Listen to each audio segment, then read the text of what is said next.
That Sunday morning, my father was posted in Patna. On the first Sunday there, my brother and I decided to do a little exploring on our bikes. It was still very early in the morning, and only a few people were about. The roads were good and the trees lining them were shady. There were no imposing buildings or monuments as there are in Delhi, from where we had just come. After cycling for about half an hour, my brother got bored and said, "Come on, I'll race you to that corner. The loser treats the other to a chocolate, okay?" "Okay, 1, 2, 3. I said, and then we were off. This was not the first time we had raced. Only my brother had invariably beaten me and then crowed about it for days. I was determined to win this time.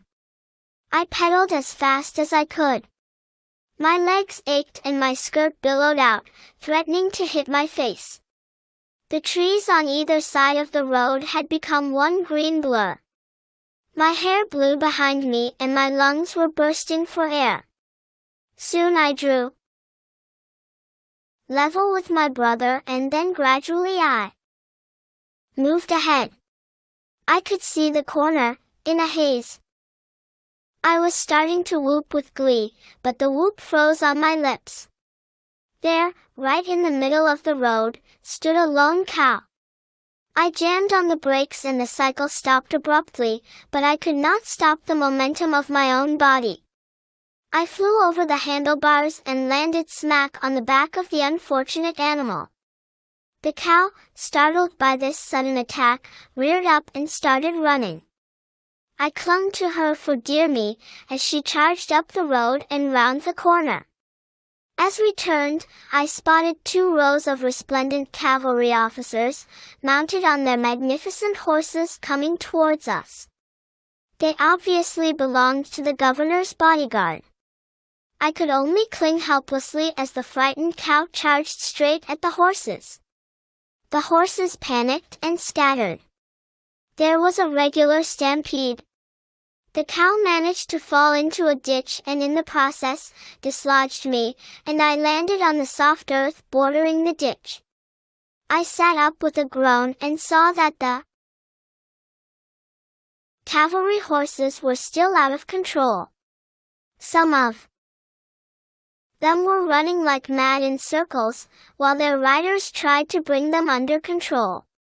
2 horses were nowhere to be seen, and 1 horse threw its rider right in front of my eyes. The poor man landed in the ditch just next to the cow.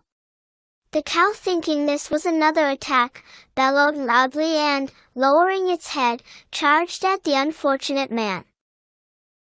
The poor fellow scrambled out of the ditch, tearing his pants at rather an awkward place. Realizing this, he sat down on the road with a thump and would not get up. I saw my brother approaching with my bike in tow, coming up to me with a grin on his face. I felt like hitting him. "You looked such a sight on top of that cow," he said, and started laughing. Then he probably realized that I might have been hurt and asked, "Are you all right?" "Of course, I am," I said haughtily and got up at once. Nothing on earth would have made me admit to him how frightened and shaken I was.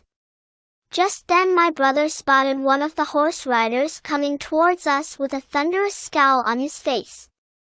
Behind him was the man to whom, in all probability, the cow belonged. My brother gave them an uneasy glance and said, "I think it would be nice if we moved quickly from here."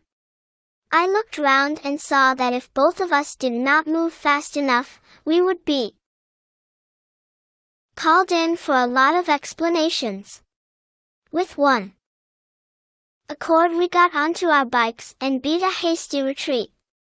The morning had already been rather eventful and we did not want to add another unpleasant episode to it. The end.